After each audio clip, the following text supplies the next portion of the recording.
All right, now back to our draft rankings. Coming in at number 37, we are going to the Russian Junior League, where we find a true superstar with over 100 penalty minutes. It's Yegor Surin, an August birthday with plenty of potential.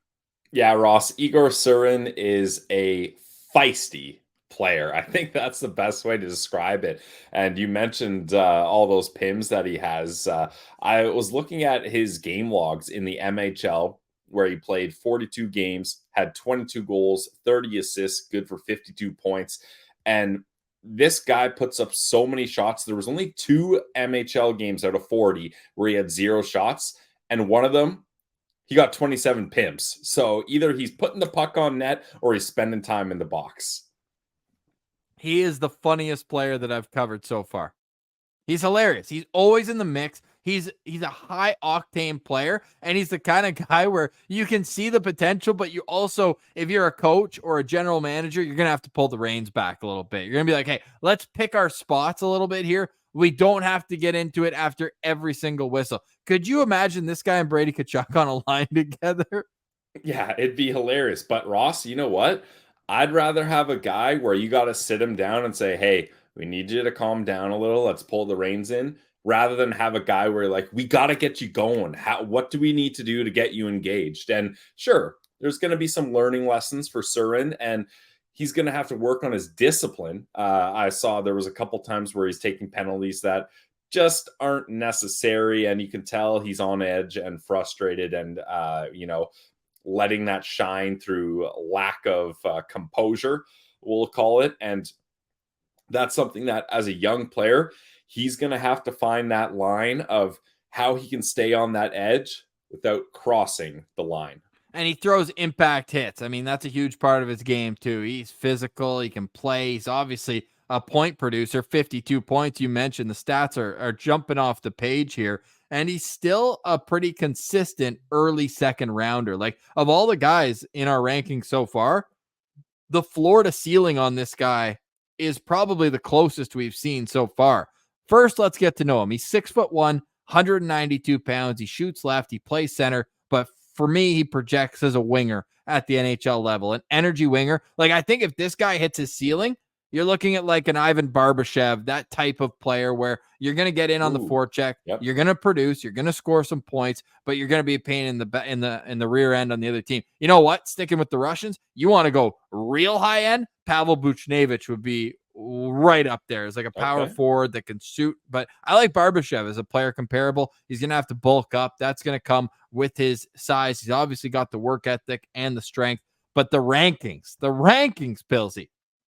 31 for Pronman, 33 for Button, 34 for McKeens, 41 for Wheeler, 43 for Bob McKenzie, and 54 for Elite Prospect. So we are talking about a player that is really kind of in that range where the Senators pick in the second round at 39th overall.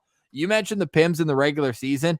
The playoffs, for me, that's when the intensity gets higher, but it's also typically when less gets called. And he still managed to get 30 penalty minutes in 19 games. Oh, but he also had 18 assists and 5 goals. So 23 points in 19 games. Pretty impressive there. But in total, when you're playing, 61 games in a season, you probably don't want 138 penalty minutes in those games. But this guy, he's entertaining. And like, I read an article called he's the troublemaker of the 2024 draft. And it's translated from French, this article, but I actually really like that kind of mantra for him because he's going to be just that. And I think that he's the type of guy I would like to have in my AHL system as soon as possible because you can see the talent, the shot's good, the playmaking's good.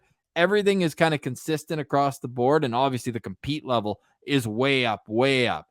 I want him to be around my other prospects, to be head to head competing with them in practice every day, because I think he will not only be a good prospect himself, but he's going to push the people around him to elevate their game as well.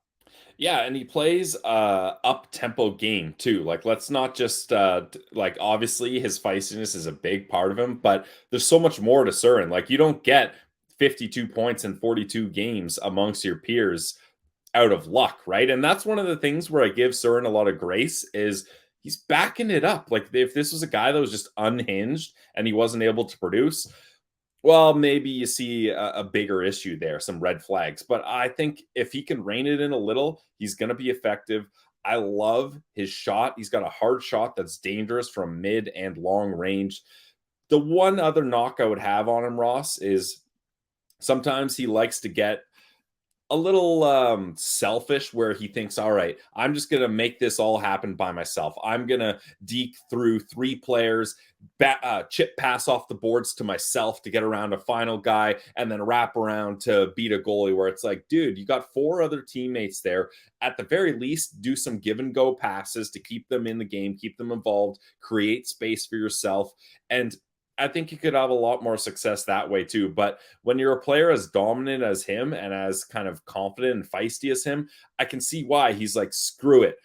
When you want something done, do it yourself. And he's like, I'll just get this done by myself. And that may work when you're a talented guy in junior levels, but it ain't going to fly when he starts getting to the pros. And Ross, he only got 3 KHL games.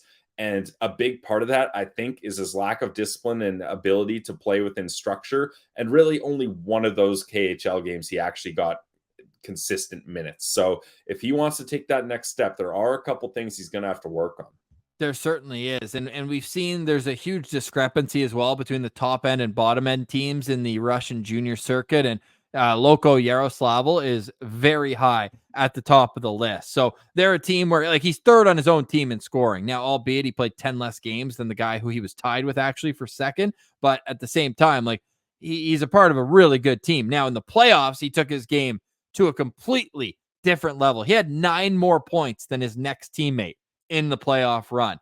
He's also, though, a bit of a project. Like, I don't think we're going to see him in the NHL in 3 years. I think 4 years would be kind of the timeline that you're hoping that Surin makes enough progress and consistency in his game to get to the NHL level. But he's a prospect I'm pretty high on. Like, I've got him right in this range. And for me, he'd be a target for the Senators at 39. How about you, Pilsy? What do you think about Surin and the opportunity for the Senators to add him to their prospect pool? So I like Surin as a player. So I'm giving him 3.5 stars here, Ross. I like the talent. I like the feistiness. I love that he has that edge to his game, but I'm worried about the discipline and I'm worried about the selfish play. And I'm I worried thought about. you said that you want to pull him back instead of push. No, that's what I'm saying. I like that. But I'm just worried, how long is it going to take for him to realize that? And then it looks like he's slated to start the year next season in the MHL again. Then probably he gets a taste of the KHL. And then a year after that, he's probably playing more time in the KHL. And then at that point, he's maybe looking at a KHL contract. And then you get into this whole situation where it's like, okay, we're looking at 4 or 5 years here before he might be ready to come over and make an impact. Now, I'm not saying that I know that's the case. I'm not a MHL insider, but that seems to be the way that some of these projects go in Russia.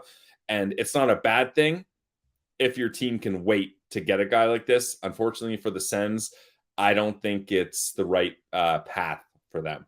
Oh, but he's fun. He's fun. If your team just drafted him, you're getting a fun prospect. Big time. Yeah. That's the thing. I think he could work great for other teams. I just don't think right now where the Sens are, they need to get a guy that they can get into their system, start developing, and see them enter the AHL or the NHL at a quicker pace. As we continue our countdown, so of all the players we've done on our top 80 so far, I've got him right in between Matvei Gridin and Teddy Stiga. Where do you have him in comparison to those types of players, or who do you have him around in your rankings? So that's a little high for me. I've got him closer to Lucas Pettersson. Guys, well, we haven't talked about a bunch of the other players I've got him, but I've got him in between Lucas Pettersson and Stian Solberg, right around 41 overall so far. Okay, he's 40 for me. So we have different players around it, There we but go. we are kind of similar on Yegor Surin, who with an average of 39.3, he comes in at 37 on our Locked On Senators NHL draft rankings. For more prospect profiles, make sure you check us out on YouTube. We have a full playlist dedicated to the 2024 NHL draft.